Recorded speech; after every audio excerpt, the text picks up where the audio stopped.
está de Gênesis a Apocalipse como a espinha dorsal. A mensagem bíblica, a mensagem cristã é sobre o amor. É sobre amor.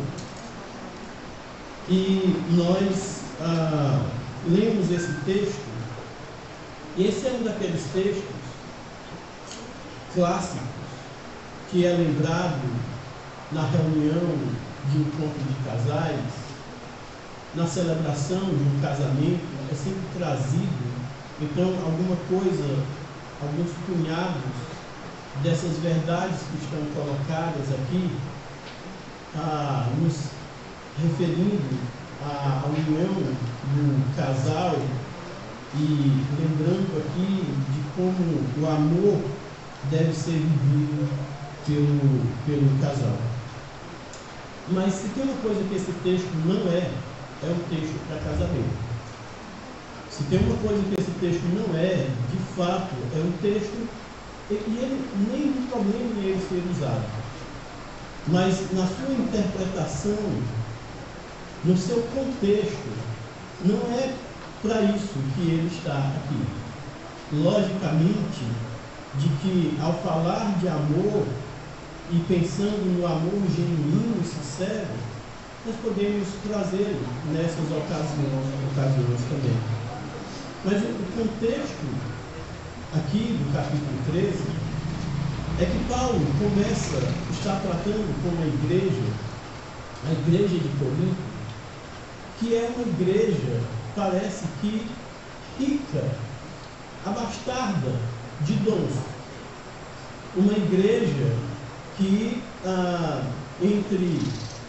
no seu meio há um exercício de muitos dons.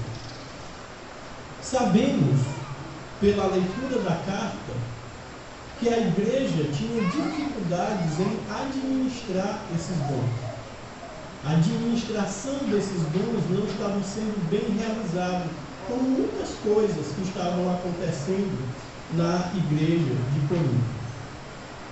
No capítulo 12, o Senhor Paulo está tratando com a igreja sobre a parte orgânica, sobre essa condição de entender a igreja como um organismo.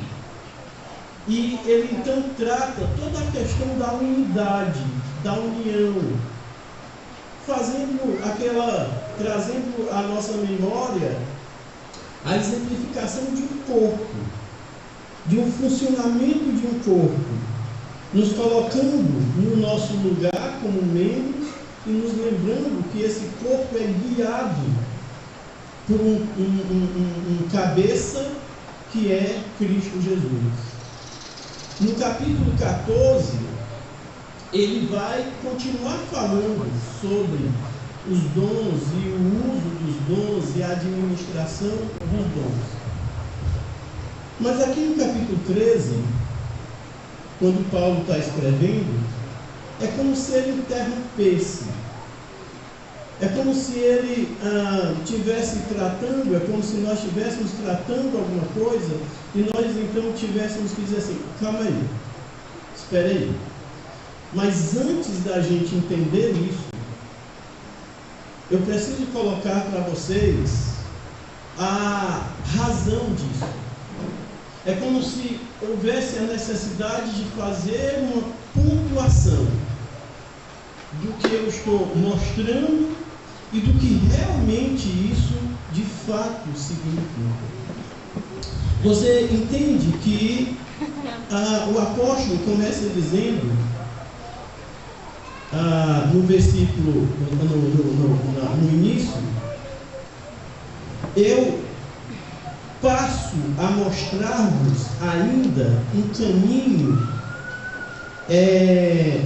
sobre modo excelente. Espera aí, calma, gente, que eu preciso, antes da gente continuar e antes de fechar aqui o assunto, eu preciso falar de algo que é sobre modo, assim, grandiosamente maior do que o que nós estamos tratando. Porque o amor, ele não é uma condição de apenas um dom. O amor é a base. O amor é o alicerce. O amor é toda a sustentação onde todos os dons podem ser exercidos. O amor não é só mais um dom entre os outros dons. O amor não é só mais um ponto entre os outros pontos. Ele é a esteira. Ele é o alicerce. Sem o amor, nenhum dom pode ser de fato exercido com a sua devida excelência. Então, logicamente, que quando nós pensamos sobre amor, o amor bíblico, o amor que emana do trono dos céus de Deus, eu não sei, aqui cada um de nós já fomos alunos em algum momento, e aí talvez a turma mais jovem que ainda esteja pleiteando, terminar de pleitear, você tem uma matéria que você sobressai. É 9, é 8, é 10. Tem uma matéria que insiste em ser a difícil para a gente. Aí é 4, é 6, é 7. É a matéria que a gente tem um pouquinho mais de dificuldade de cada um de nós tivemos a nossa, né? Aqui é a matéria que a nossa nota não é boa, irmãos. E ela não é boa pela dificuldade que nós temos da compreensão do que a Bíblia está falando de fato sobre amor. Porque a nossa avaliação de amor, o nosso entendimento de amor, a nossa expectativa de amor está dentro das informações que nós temos dado aos conceitos humanos. As colocações de como o amor é apresentado, desenhado, exposto diante de nós, mas sobre o efeito do pecado. Nós conhecemos amor, mas esse amor que nós conhecemos, ele é sempre condicionado ou é condicional. E às vezes, ou muitas vezes, ou talvez sempre, nós paramos aqui nessa condição humana de pensar amor e não nos aprofundamos em pensar e entender o que Deus, o que a Bíblia, o que é esse amor que nós lemos e encontramos em toda a Bíblia. Qual é a medida do amor? Qual é a métrica do amor? Qual é a profundidade do amor? Querida igreja, o que é amor? É um sentimento? É um dom? O que é amor? Você já percebeu que a gente já começaria tirando nota ruim aqui na prova? A gente já estaria perdido na matéria? Escreva uma redação sobre amor. O meu desafio é tentar transmitir para a igreja alguns conceitos que sejam bíblicos e que a gente tenha o nosso coração aquecido para tentar tomar isso e aprofundar e viver esse amor na sua essência.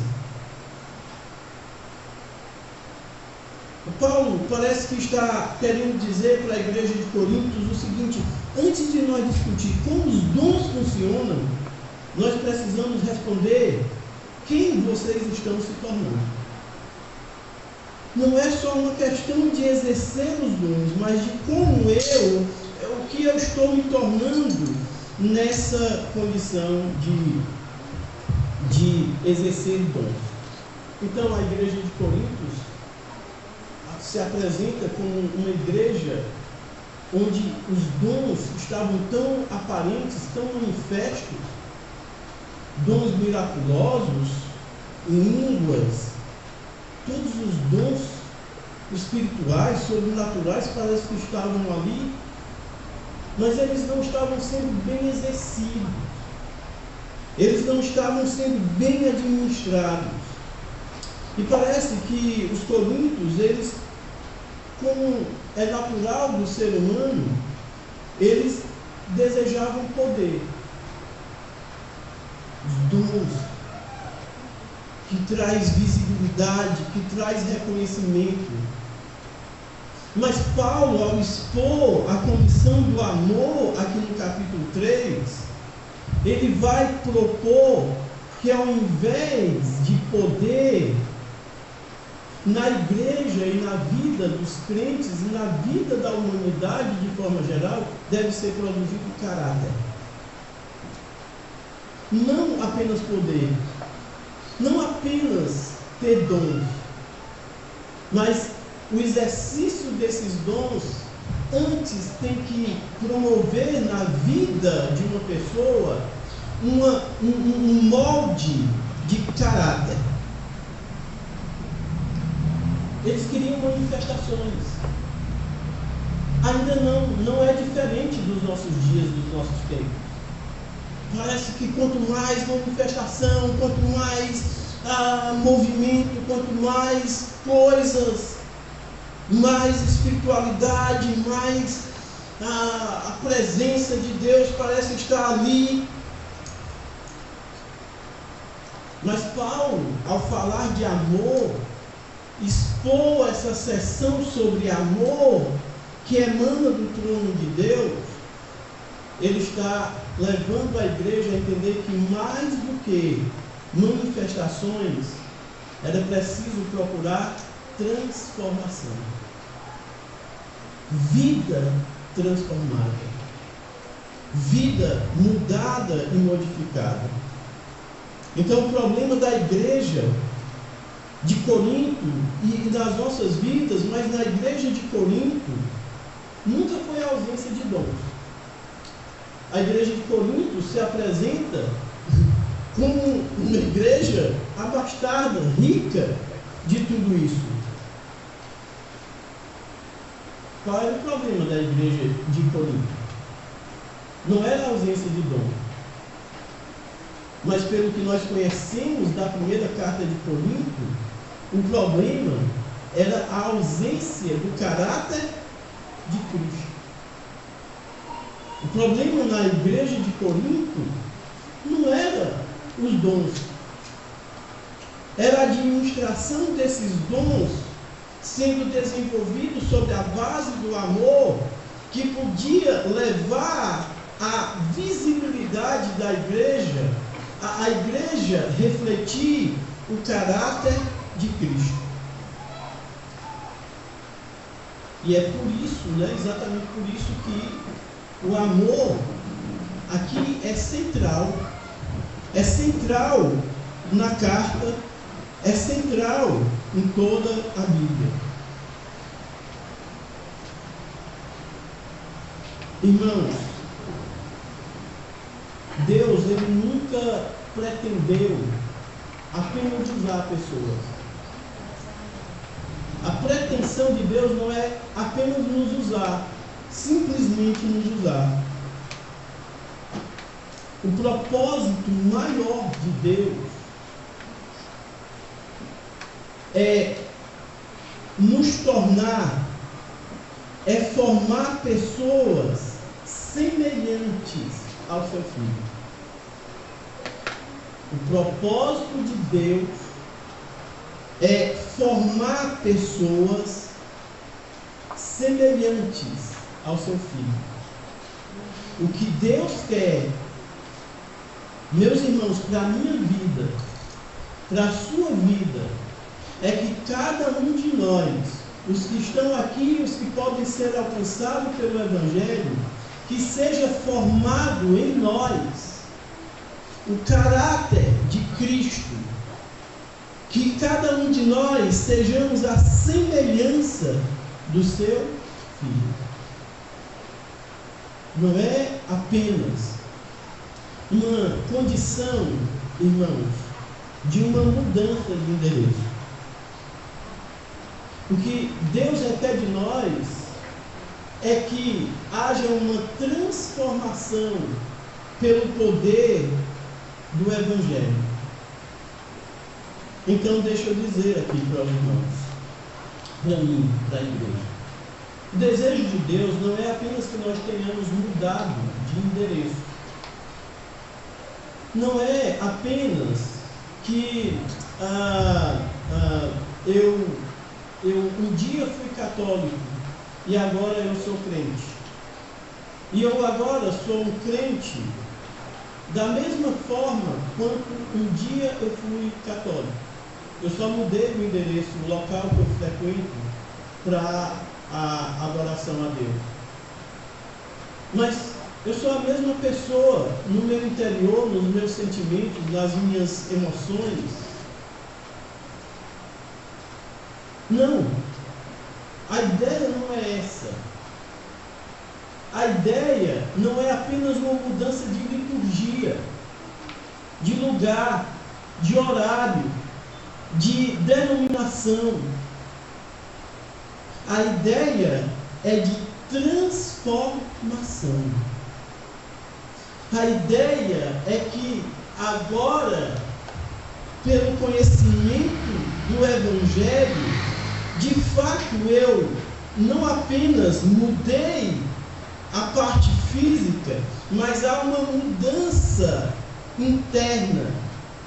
E essa mudança, ela é pautada naquilo que Cristo tornou-se em mim. Viver como Cristo viveu. Eu acho que eu já disse até aqui na igreja, se não tenha cantado um trechozinho, e aproveitando a deixa de lembrar do catolicismo, no meu tempo de catecismo, de reuniões, porque tinha alguns linhos que ainda deve ter lá pela igreja católica, por Padre Zezinho, que diz mais ou menos assim, ama como Jesus amou, anda como Jesus andou, e assim eu sei que seria muito mais feliz. Olha, mas a ideia é essa. O caráter de Cristo implantado em nós.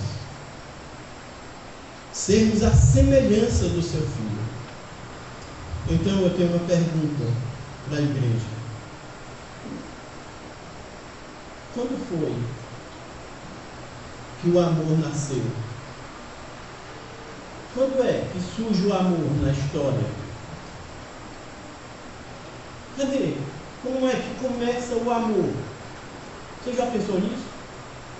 Nós não temos tempo para tanto. Mas vamos pensar em Gênesis 1 e na criação. A terra era vazia, sem forma. Deus começa a criar as coisas. O amor não foi criado no primeiro dia. E se você continuar lendo a criação, você não vê nenhum tipo de relato no segundo, no terceiro e no quarto. No quinto, não tem amor sendo criado. No sexto dia, não tem. No sétimo, Deus descansou. Aí no oitavo, não há um registro, não há um relato da criação do amor. Por quê? Por que, irmãos, que não tem? Porque o amor não foi criado. Em nenhum momento. O amor não é qualquer um das outras criações onde foi dito, agora, antes que Deus dissesse haja luz, já havia o amor. Por quê? Porque o amor é a própria essência de Deus. Deus amor. O amor não foi em nenhum instante, em nenhum minuto, em nenhum momento da história criado. Ele existe porque ele é a essência do Deus vivo, que existe desde sempre, de eternidade a eternidade. O amor não é mais alguma coisa na criação, ele é a essência, ele faz parte do ser de Deus. Deus é amor. O amor, ele existe antes de qualquer outra coisa, antes que existisse tempo, antes que fosse dito haja luz, já existia o amor. Porque Deus sempre existiu. Porque Deus não é criado, Deus não é criatura. O amor não começou quando Deus fez Adão e Eva, colocou lá no coraçãozinho deles uma condição de amar, e ali no Jardim do Éden foi composta aquela canção, fazer barulho de amor para ti. Não foi lá, irmãos. Não foi lá. O amor antecede a criação porque ele é a própria essência de Deus. O amor não começou quando Cristo morreu. A morte de Cristo, todo o projeto de redenção é uma demonstração do amor. O que é que nós lemos em Gênesis? Em 1 Coríntios 13, o amor tudo sofre, papá, e o amor nunca acaba. O amor nunca acaba. Havendo profecias, cessarão. Havendo ciências, passará. Havendo línguas, passará. Mas o amor nunca acaba. Qual é o nosso entendimento, irmão? Se o amor nunca acaba? Que ele é eterno. O amor nunca acaba. Ele é eterno. O amor não surgiu em algum momento na história do universo. Foi o amor que criou o universo. O amor não está assim, encontrado em alguma galáxia. O universo criou o amor. De repente o amor criou o universo. Que coisa maravilhosa. O amor sempre existe, sempre existiu. Você começa a entender a matéria? Podemos pensar um pouco mais profundamente sobre essa matéria, amor bíblico. Começa a nossa mente abrir um pouco mais para a gente pensar, opa, como pensar em amor, como falar em amor, às vezes tem sido superficial nas nossas vidas. Agora, irmãos, nós temos uma condição, porque o pecado, ele destruiu. E o pecado, irmãos, é a coisa mais danosa. O pecado é a coisa mais danosa. A coisa pior. Por isso nós não podemos fletar, brincar com o pecado. Porque deixa eu lhe dizer, o pecado destruiu a capacidade de amar.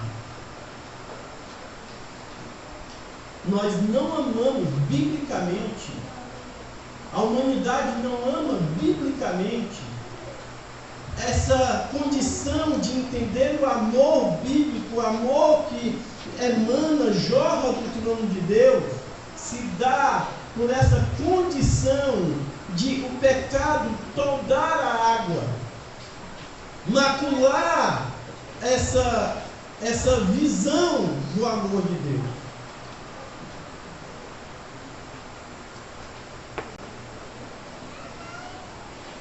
O pecado tirou essa condição de amarmos segundo os preceitos de Deus. O primeiro pecado, ele não quebrou apenas a comunhão com Deus. Ele quebrou a comunhão com Deus, é certeza. Mas ele destruiu também a maneira como o homem ama. Nós não amamos biblicamente. O pecado nos faz confundir o que é uma coisa eterna, uma coisa de uma essência espiritual, com coisas visíveis a nós. Irmãos, depois da queda, o amor, ele virou interesse. Como é que o amor é vivido entre a humanidade? Interessante. Nós temos um relato no capítulo 4 de Gênesis, onde dois irmãos estão ali vivendo as mesmas circunstâncias. Mas agora um daqueles dois irmãos, no caso Caim, está tomado de um sentimento, não somente de um sentimento, de algum sentimento. Ele está tomado de inveja. Ele está tomado de raiva. Ele está tomado de rancor e de queixa, ao ponto de esses sentimentos transbordarem no seu coração e ele ir contra o seu irmão e tirar a própria vida. Tudo que nós encontramos depois da queda em relação a sentimentos é exatamente o oposto àquilo que verdadeiramente é o amor de Deus. O amor virou interesse. Há uma troca. Há uma condição. Os relacionamentos, as convivências, elas têm alguns pontos onde há um entendimento de que eu avanço, de que eu vou, à medida que eu percebo que dali também eu posso ser beneficiado. De que eu me entrego e ao ponto que eu vou me entregando, eu vou também recebendo. Isso parece lógico para nós, na nossa condição humana. O amor como uma moeda de troca. Um amor onde eu receberei alguma coisa na minha doação, na minha dedicação, no externar do meu amor, mas existe algum favorecimento, existe alguma coisa de lá para cá, e eu vou lhe dizer, até o término dessa mensagem, algumas coisas que é espantosa para o nosso coração. Mas o amor bíblico não nos permite, de nenhuma maneira, em nenhum instante, amar ou fazer qualquer coisa esperando qualquer tipo de retorno ou de reconhecimento. Em nenhum instante. O amor bíblico e o amor de Deus não é sobre nós, não é sobre mim. Eu não amo porque isso vai me... É sempre sobre o outro. Há uma condição de quem quer amar biblicamente, aceitar a condição de uma renúncia.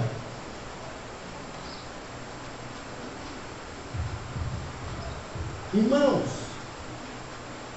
deixa eu lhe dizer aqui, eu não conheço profundamente, ou conheço muito pouco, ou realmente não ter buscado, mas do pouco que li, do pouco que já ouvi, talvez uma das figuras que nos vem à mente é a Madre Teresa de Calcutá, uma freira católica que viveu uma vida devotada ao cuidado de outras pessoas. Eu sei, nós temos inúmeros outros casos e personagens, inclusive crentes do Senhor Jesus Cristo, que assim viveram também. Poderíamos citar aqui vários exemplos, mas eu estou trazendo esse exemplo porque ele é tão ainda recente, de alguém que exerceu amor no sentido de abrir mão de qualquer coisa que pudesse lhe trazer conforto, que pudesse lhe trazer a segurança, que pudesse lhe trazer qualquer tipo de vantagem, qualquer coisa de retorno, qualquer coisa de, inclusive, lucro, qualquer coisa que tudo o que uma vida que verdadeiramente ama faz é se doar sem esperar nada em troca. Mas isso é chocante para o meu coração, como eu imagino que seja para tantos corações. Como eu me dedicarei, me doarei a um povo ou a alguém e nunca receber, eu tenho que abrir mão da minha vida, daquilo que eu poderia ter ou conquistar, do meu conforto, sair da minha casa, da minha terra, do meu povo, sei lá. Amor é simplesmente servir, sem esperar em troca nem reconhecimento.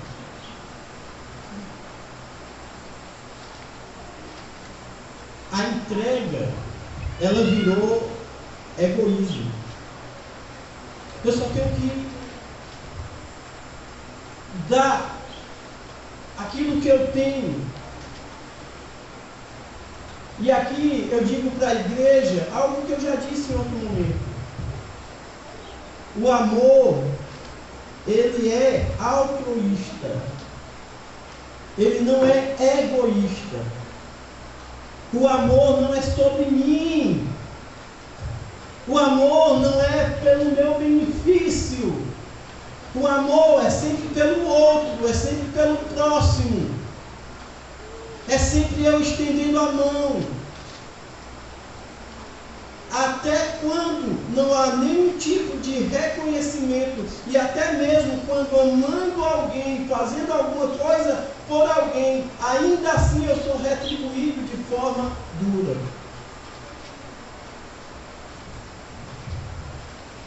Deixa eu dizer uma coisa aqui, irmãos, me permita.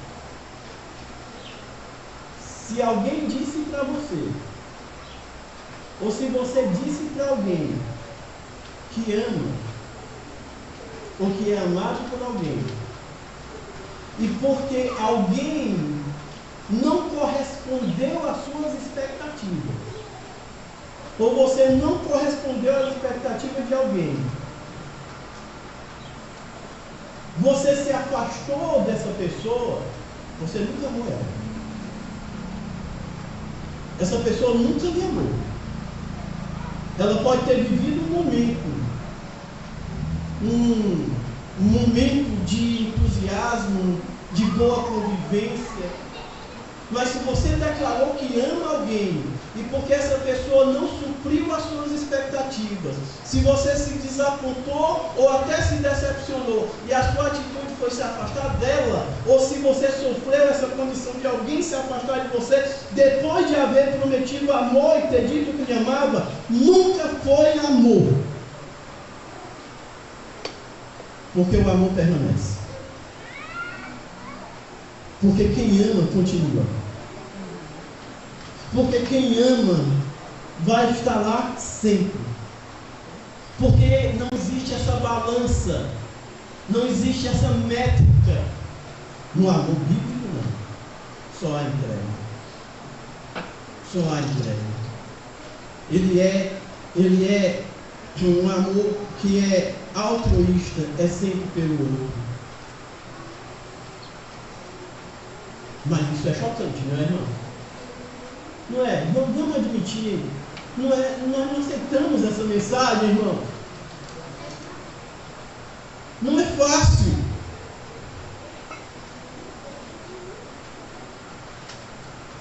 O serviço virou domínio. A comunhão, competição.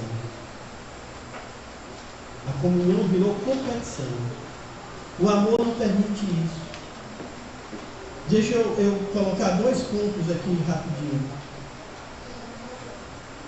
A Bíblia diz, lá em 1 Coríntios 13, nessa descrição do amor, o amor é paciente, é longânimo.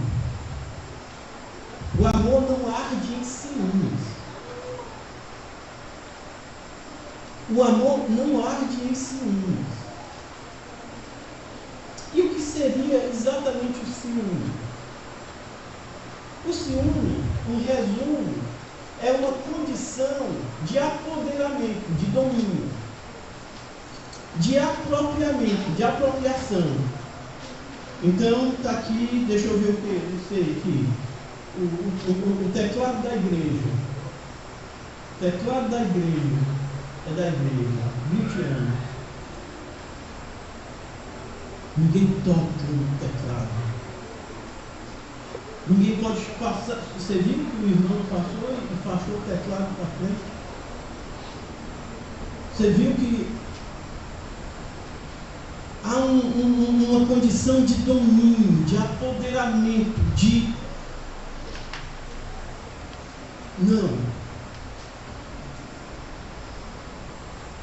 O amor, ele é uma condição de liberdade, de viver em prol do outro. Você já viu que existe competição no trabalho? Nas repartições? Nos colegas de trabalho? Nas secretarias? Nas coisas? Você já viu que tem competição dentro de casa? Você já viu que tem competição dentro da igreja? Aquilo que o amor promove, que é a comunhão, que é a parceria, que é estarmos de lado a lado, e esse amor vivido, exercido, só me coloca nessa condição de cada vez me unir, me amar mais, estar mais próximo, me render mais. É trocado pela competição.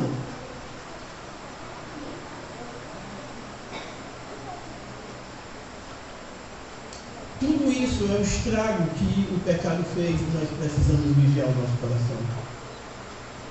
É por isso, irmãos, que toda a história humana é uma busca desesperada por amor. Porque nós vivemos frustrados ou nos frustrando com esse amor que não é o amor real e o amor verdadeiro.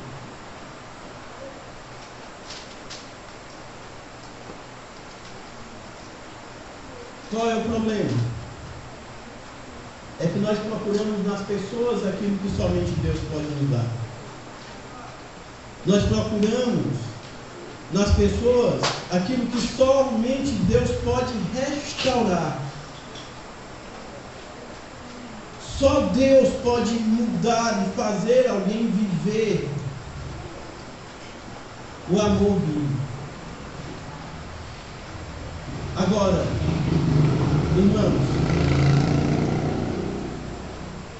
irmãos, o pecado me impede de amar verdadeiramente. Agora, o Senhor Jesus, Ele vem e Ele vem restaurar isso. Agora, Jesus, Ele veio para ensinar sobre o amor, irmãos? Ele veio para ensinar sobre o amor? Sim. Mas não necessariamente isso faz alguma diferença.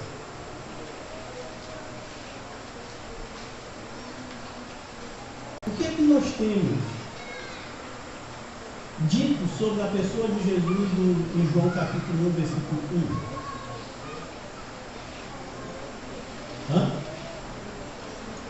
Escola bíblica? No princípio era o Verbo, e o Verbo era Deus, e o Verbo estava com Deus, e tudo foi feito por Ele, sem Ele nada do que se fez teria sido feito.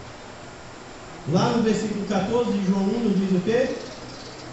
E o Verbo habitou entre nós, cheio de verdade e graça e verdade. O que é Jesus, irmãos? O amor encarnado. Jesus é o amor encarnado. É a personificação do amor. É a visibilidade do amor. Então Jesus não veio apenas nos ensinar sobre amor. E se tudo que Jesus tivesse vindo fazer fosse nos ensinar sobre amor, sabe qual seria a nossa condição hoje? Perdidos. Nós continuaríamos perdidos.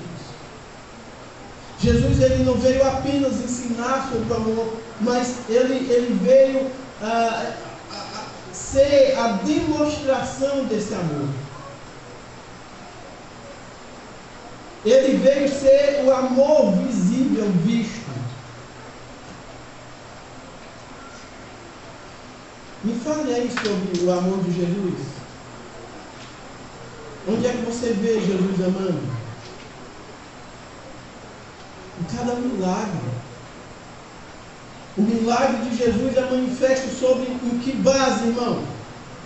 Sobre o amor. Cada lágrima. Quando Jesus está às portas da cidade de Jerusalém, ele chora pela condição de perdição daquela cidade. Cada lágrima do Senhor Jesus é a manifestação do amor verdadeiro. Cada abraço daqueles que tiveram essa oportunidade, um dia nós seremos abraçados, é o abraço do amor. Cada palavra, cada passo de Jesus rumo ao Calvário é um passo demonstrado de amor. Irmãos, pense em Jesus, pense na pessoa do Pai, na pessoa do Filho. Pense sobre amor, pegando a encarnação do amor. Me mostre em que momento desse que é a encarnação do amor houve uma reivindicação de alguma coisa para si próprio. Como é a demonstração de amor de Jesus, irmãos? É uma demonstração de entrega, de sacrifício, um amor sacrificial, aquele que morreu pela sua própria igreja. Nunca há qualquer tipo de reivindicação. E o que eu ganho com isso? E qual é o resultado disso? Você sabe qual é a parte mais difícil do discipulado, irmão? Quando o Senhor Jesus diz, quem quiser ser meu discípulo, precisa aborrecer o amor de pai, o amor de mãe. Até aí é difícil, mas não é tão difícil. Sabe qual é o difícil? É quando o Senhor Jesus diz assim, precisa aborrecer a sua própria vida. Essa é a parte do discipulado difícil. Quando eu preciso me desarmar do meu amor próprio, das minhas vontades, do meu querer, das minhas satisfações, E buscar então viver esse amor de maneira que vidas sejam impactadas e tocadas. Pegando aqui a pessoa do Senhor Jesus, nos cabe aqui uma pergunta imediata: é assim que eu amo? É assim que nós temos amado, irmãos? É assim que eu amo?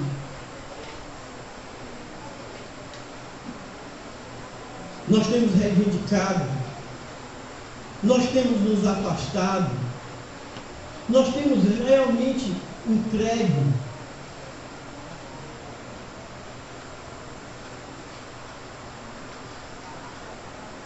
O amor, ele não é um peso. Permita-me aqui duas exemplificações muito rápidas. Quem ama, ama e faz, ainda que haja um preço, mas há uma satisfação.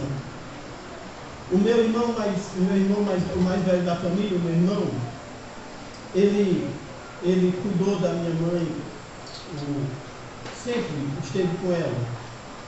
Os outros 3 irmãos saíram, ele ficou. E coube a ele, então, todo esse cuidado ao longo da vida, mas esses últimos anos, quando a minha mãe foi adoecendo e o quadro dela foi piorando, ele esteve lá sempre. E o quadro dela foi piorando e ela foi precisando cada vez mais de mais cuidado e mais atenção. Então começa com a noite que vai ficando mais comprida, que alguém precisa passar mais tempo, precisa estar mais atento para dar os remédios, vai chegando o tempo de ficar acamado, chegando o tempo que vai ficando prostrado, vai chegando o tempo que tem que levar para o banheiro para fazer as necessidades, tem que trocar as fraldas, tem que banhar. E sabe, irmãos, o meu irmão fez isso com a minha mãe. Fez isso o tempo todo. Eu estava ou aqui, ou em Tamboril, ou aqui, e ia lá em Guajara. Mas não ia o tanto quanto eu deveria ir, porque eu quero mentir. Eu não fui o tanto quanto eu deveria ter ido mais. Sabe quantas vezes eu fui cobrado do meu irmão: Cícero, passa mais tempo aqui. Talvez ele entendesse que é mais fácil para tu administrar o teu tempo. Nunca houve qualquer tipo de palestra, qualquer tipo de exigência, e muito menos qualquer tipo de reclamação por estar cuidando dela. Amor é isso. Amor é algo que fazemos, e por mais difícil que seja para nós, ele não nos dá uma condição de cobrar de outro, de apontar para outro, de reclamar de outro. Se eu estou fazendo por amor eu estou fazendo. E isso não diz respeito a quem não está fazendo. Você entende isso? Isso é compreensível? Amor é o meu pai que nos anos de vacas gordas na nossa casa, que era um período longo que ele passava sem a questão do alcoolismo, o meu pai ele era alinhado, ele andava assim mais alinhado que eu. Sim, eu não sou tão. O pai andava de social, ele era socialite mesmo assim. Tinha assim, era blusa de manga comprida, calça de integral, sapato. E ele era envolvido com as coisas da sociedade, com o grupo de AA, ele passava um tempo à frente, ele era bem dinâmico mesmo assim. E ele era bem.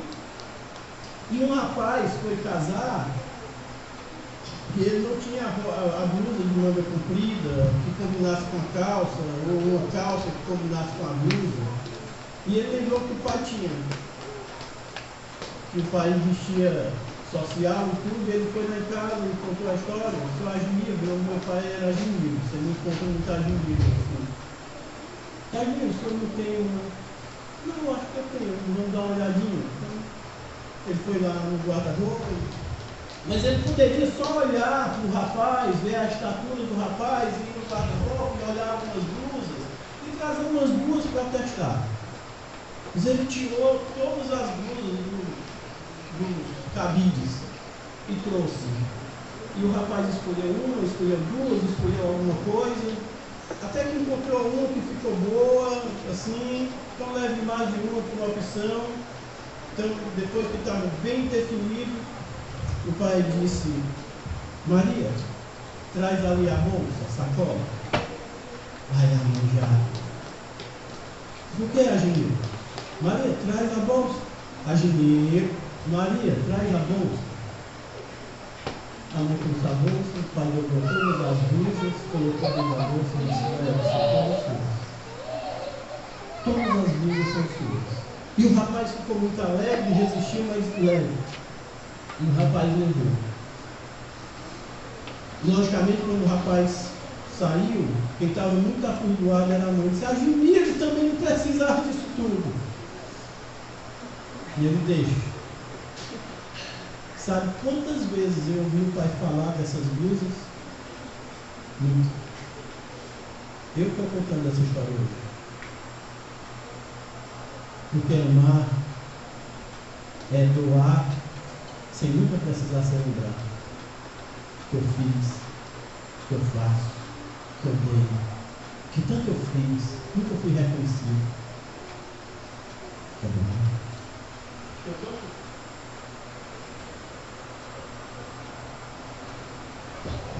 Que eu tanto fiz e nunca fui reconhecido. Você não já viu isso? Eu quase morro, tanto que eu fiz por aquele indivíduo, por aquele infeliz. Nunca fui reconhecido. Esqueça isso, não é sobre isso. A cruz, ela não apenas demonstra amor, ela revela quem Deus é. Agora, irmãos, eu quero concluir lembrando uma coisa. Eu não tenho capacidade de amar. Eu não tenho capacidade de amar assim, irmão. Dificilmente alguém tem a capacidade de amar.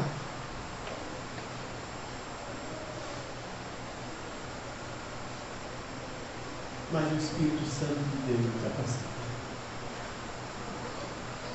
Mas o Espírito Santo de Deus capacita o homem de Deus a amar segundo o propósito de Deus. Depois da nossa conversão, Deus, Ele não está mudando, irmãos, apenas o nosso destino. A nossa conversão não é apenas uma mudança de que agora nós não estamos mais indo para o inferno. Não é só uma mudança de condição, de que agora eu não estou mais condenado. A nossa conversão é sobre uma mudança de natureza. A nossa natureza está sendo mudada. Não é apenas uma mudança, como eu já disse, física, de endereço, é uma mudança interior. Tudo aquilo que eu não era, eu passo a ser. Tudo aquilo que um dia eu já fui, eu deixo de ser. Não existe mais de mim, existe mais de Cristo. A ideia é que a cada dia isso seja cada vez mais revelado e eu possa andar e amar como Jesus andou e amou.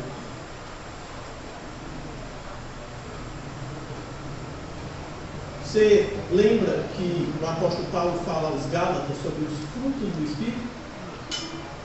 Me diga um fruto do Espírito. São 7, irmãos. Um fruto do Espírito. Diga, irmão. Paciência, qual mais? Mansidão. Domínio próprio. Mas qual é o primeiro? Qual é o primeiro fruto do Espírito, irmão? amor. É por isso que ele é sempre a base, irmãos. Porque o fruto do Espírito é amor, longanimidade, bondade, benignidade, mansidão, domínio próprio. Amor, amor, amor. Tudo deve estar sobre essa base. Deus não mudou nosso destino, Ele mudou nossa natureza.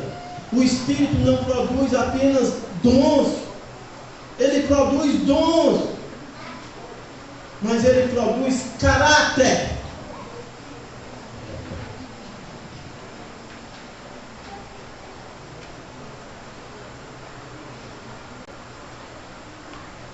Irmãos, os dons, eles mostram aquilo que Deus faz através de nós. Amém? Glória a Deus por isso. Mas o fruto revela quem Deus está formando dentro de nós. Você pode ter muitos dons, alguém pode ter muitos dons, mas veja o que é que o apóstolo Paulo diz. Que se não tiver amor, de nada basta. Eu posso falar a língua dos homens, a língua dos anjos. Eu posso dar tudo que eu tenho aos pobres. Eu posso, mas sem amor, tudo isso é vão. É possível possuir dons sem maturidade. É possível. E igreja bate cabeça muito com isso. Dons sem maturidade. Dons sem maturidade. Mas é impossível possuir maturidade sem amor. Você pode possuir dons e não ter maturidade. Mas se você tiver maturidade, é porque você entendeu o que é o princípio do amor. Amém?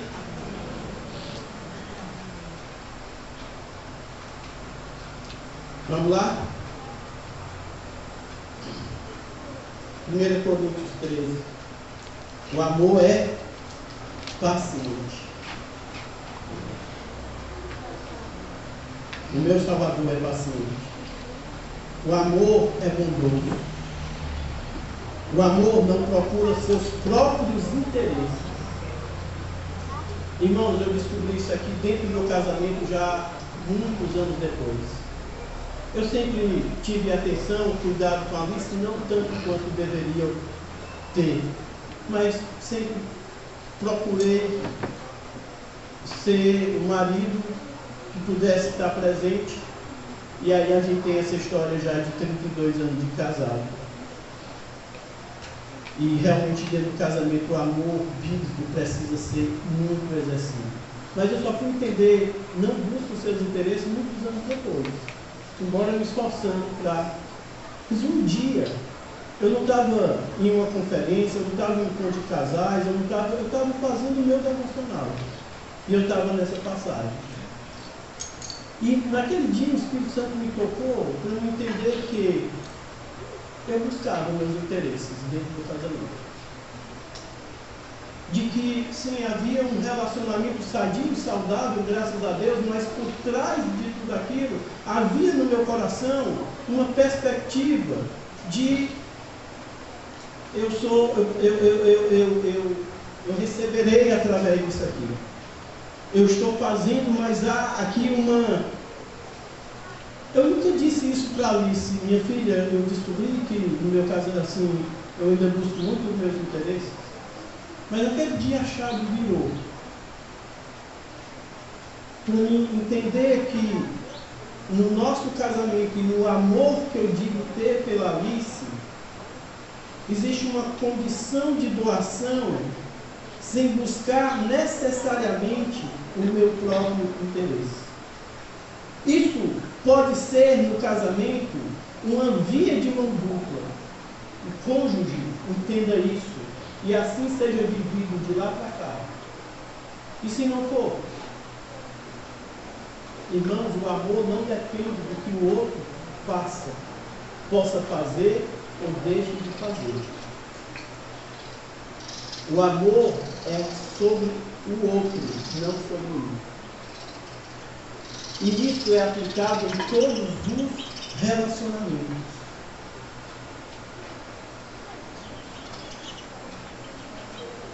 Cristo acumula tudo isso. O amor tudo sofre. O amor tudo sofre. Irmãos, como é que você lê isso aqui? O amor tudo sofre. Ele suporta. Ele se mantém. Como é que Cristo nos amou? A cruz confirma isso. Tudo sofre, tudo suporta. E ele suportou até o fim. E a finalidade do amor, irmãos, é a nossa santificação. Deus não quer apenas retirar algo de nós. Ele quer colocar Cristo em nós. Deus não quer apenas tirar coisas de nós, Ele quer colocar Cristo em nós. Quanto mais santos nos tornamos, mais pacientes nós somos. Deixa eu só colocar isso aqui, irmãos. Ser paciente.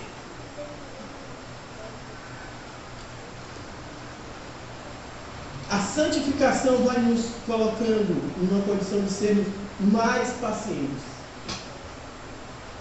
O amor vai nos transformando.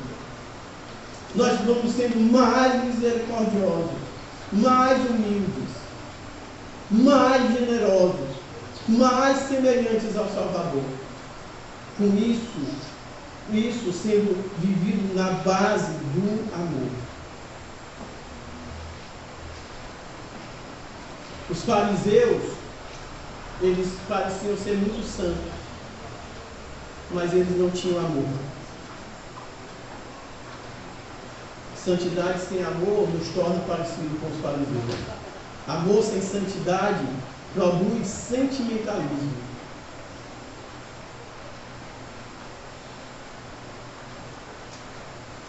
Mas só em Cristo nós encontramos tudo isso. Irmãos, o que é que estará no céu? Todos os dons ficarão aqui. Todos os dons cessarão aqui. A fé terminará aqui. Você não levará a fé para o céu, porque finalmente nós veremos ao Senhor. A esperança terminará aqui, porque finalmente todas as promessas terão se cumprido. Mas o que é que vai para o céu? O amor. Só o amor continuará e permanecerá para todo sempre, inclusive adentrando o céu. Porque estaremos para sempre vivendo na comunhão daquele que é o amor. Qual é o símbolozinho do amor? Tem um desenhozinho, né? Que significa eterno, né? Tem uns laçozinhos que significa eterno. O amor pertence à eternidade. E é a única virtude que atravessa todas as dispensações e que continuará existindo para todo o sempre. Mas eu chamo a sua atenção para que nós possamos amar biblicamente. Deus não está apenas preparando pessoas para morar no céu. Está preparando pessoas para parecerem com seu Filho. Deus não está apenas preparando pessoas para irem para o céu, mas para que nós sejamos parecidos com Cristo Jesus. A pergunta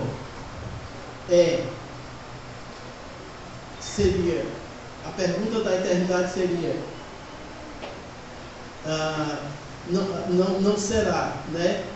Quantos sermões eu preguei? Nem quantos dons eu possuí? Não é isso. A pergunta da eternidade não é essa. mas quanto de Cristo foi visto em sua maneira de amar. As pessoas veem Cristo porque o propósito final da redenção não é simplesmente perdoar pecadores, é restaurar neles a imagem daquele que é o perfeito amor.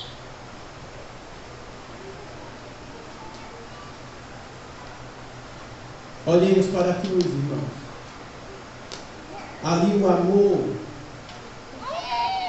recebeu mãos e pés. Ali o amor recebeu fisionomia. Ali o amor recebeu nome. Jesus Cristo, o Filho de Deus, o Deus encarnado. Enquanto Cristo habita em nós, quando o Cristo habita em nós, o amor deixa de ser apenas um conceito e passa a ser uma vida. Quanto nós tiraríamos dessa matéria depois disso? Irmãos, há tanto a ser melhorado nas nossas vidas. Eu não sei com quanto de informação você sai. Mas eu não pedi que você saísse só com informação. Como foi dito aqui, informação sem transformação não significa nada. Mas eu queria que você saísse sabendo que nós somos chamados para viver um amor bíblico e não apenas o amor que conhecemos desse mundo. Queria lhe convidar para respirar um pouquinho. Nós vamos ouvir aqui um trecho de uma canção que nos fala sobre um pouco do que dissemos aqui. Dá uma respiradinha para mim.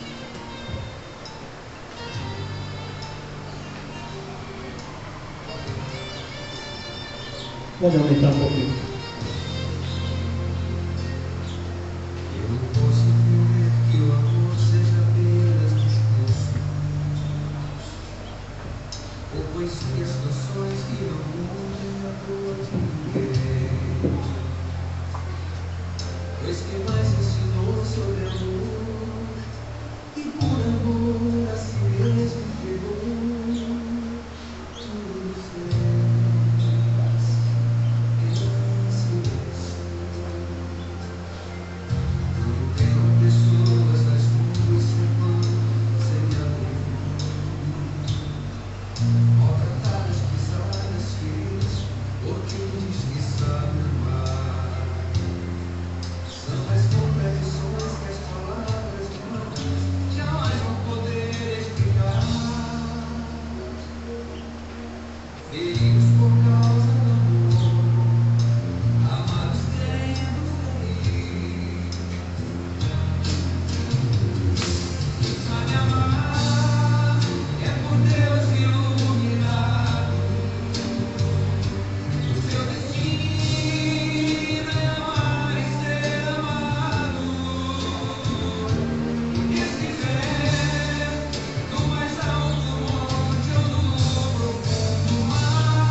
Deus abençoe, irmãos.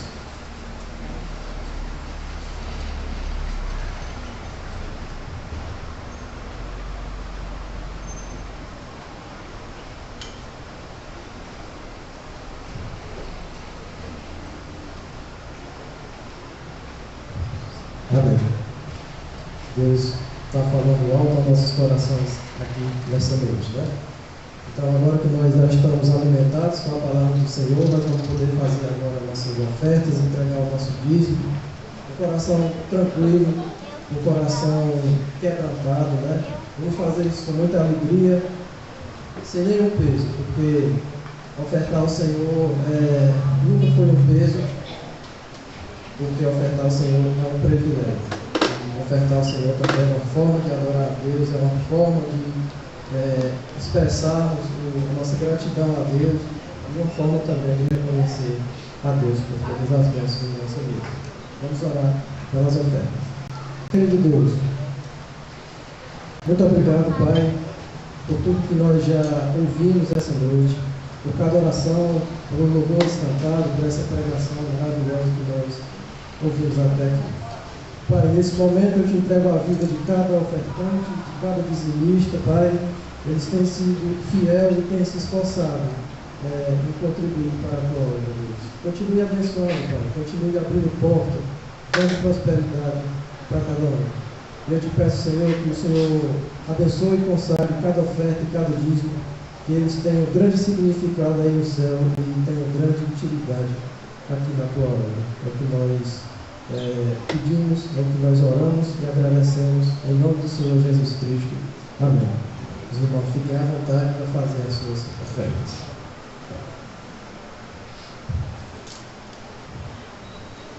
Amém. Enquanto isso, nós vamos estar louvando ao Senhor para a oferta, o louvor, oferta de amor.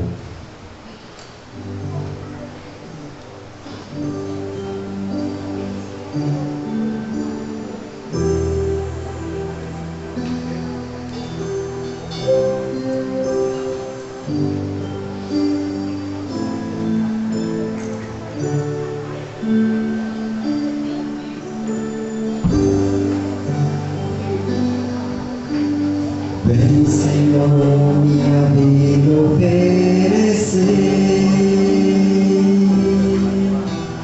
como oferta de amor e sacrifício. Quero minha vida a te entregar, como oferta viva em teu altar. Vem, Senhor, minha vida oferecer, como oferta de amor e sacrifício. Quero minha vida a te entregar, como oferta viva em teu altar. Pois pra te adorar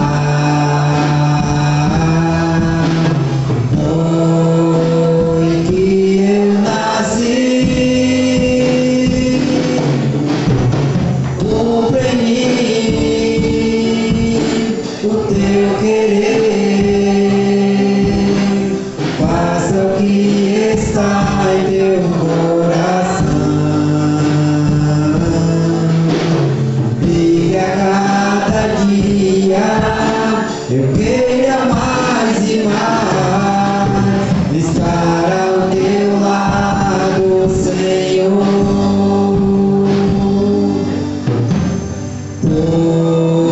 Pois pra te adorar foi que eu nasci. Cumpre em mim o teu